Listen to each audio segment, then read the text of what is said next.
Cuties! Today's video is not hype, it's not banner drama, it's not roadmap chaos. This is serious, because HoYoverse has officially taken legal action against one of the biggest Honkai Star Rail dataminer, and this situation is a reminder that revealing beta content is not a small joke. So hello my cuties, it's me, your Acheron back again, and today we're breaking down what actually happened, who sued who, why it escalated this far, and what this means for the future of Honkai Star Rail. Before we begin, Yao Guang, Evernight, Hysolins, and Black Swan banners are live. If you're broke like me and want to get them all, you can save up to 25% on this banner at lootbar.gg. Look, I'm buying the 6,480 Oniric Shards pack for just $78, which normally costs $100 in-game, literally saving me $22 instantly. The top-up process is super simple. I just entered my UID and chose my server, and in less than 5 minutes, the shards arrived in my account. And yeah, I also got double the shards on my first purchase, since Lootbar is cooperating with HoYoverse routing partner, means it's safe and works exactly the same as in-game top-ups. Beyond HSR, you can also top up for Genshin using my link.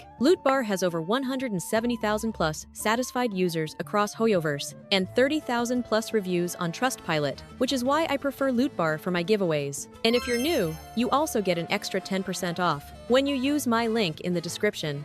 Let's start with the facts. HoYoverse, the developer of Genshin Impact and Honkai Star Rail, has filed a lawsuit in civil court in Atlanta, USA, against a major dataminer known as HomDGCat, also called HomDGK, in the community. Yes, this happened overseas, and that alone shocked a lot of people. For a long time, many believed that operating outside China meant HoYoverse couldn't take action. That assumption was clearly wrong. Now let's talk about what HoYoverse is demanding. They are seeking $75,000 in damages. They are requesting legal fees. They want the leak website shut down, the Telegram shut down, and a permanent stop to future info. On top of that, the lawsuit also mentions 10 unidentified collaborators who allegedly supplied beta files. And this is important. Beta testers sign NDAs. They attach real identification. They legally agree not to share anything. Sharing files, even privately, is a violation of that agreement. This isn't just community hype. This is breaking a legal contract. Now, let's address something clearly. One of the biggest reasons this case escalated is monetization.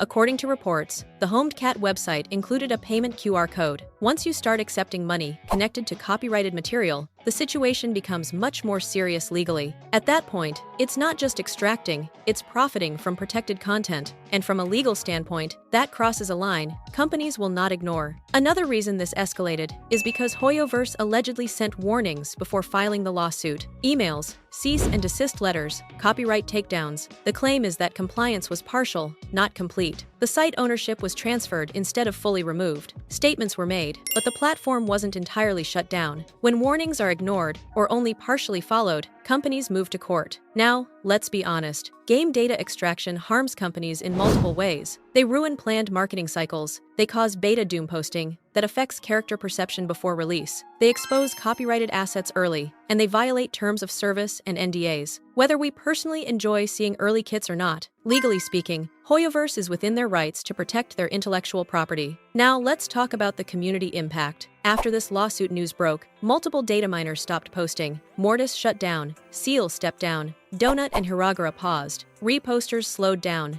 There was immediate fear in the news space. And honestly, that's expected, because this lawsuit sends a message. It says that NDA violations and monetized game private data can result in real legal consequences, even internationally. But now we need to talk about the future calmly. Will new info completely disappear? Probably not. Sources exist because of how beta systems work. Thousands of testers, local files, data extraction possibilities. Unless HoYoverse completely rebuilds their beta infrastructure, info will likely continue in some form. But here's what will change. Dataminers will be more cautious. Monetization will be riskier. Anonymous sources will replace public personalities. The speed of information may slow down. Faces change. The system adapts. That doesn't mean what happened was unfair. It means actions have consequences. And I want to be very clear here for everyone watching. Extracting beta content is against NDA. Sharing copyrighted assets is legally risky. profiting from that content increases that risk significantly. This isn't about picking sides, it's about understanding reality. For us, as viewers and content creators, the safest path is to analyze officially released information or discuss publicly circulating news without encouraging violations. So no, this isn't the end of Honkai Star Rail content. It's just a shift in how early information flows. If news videos slow down temporarily,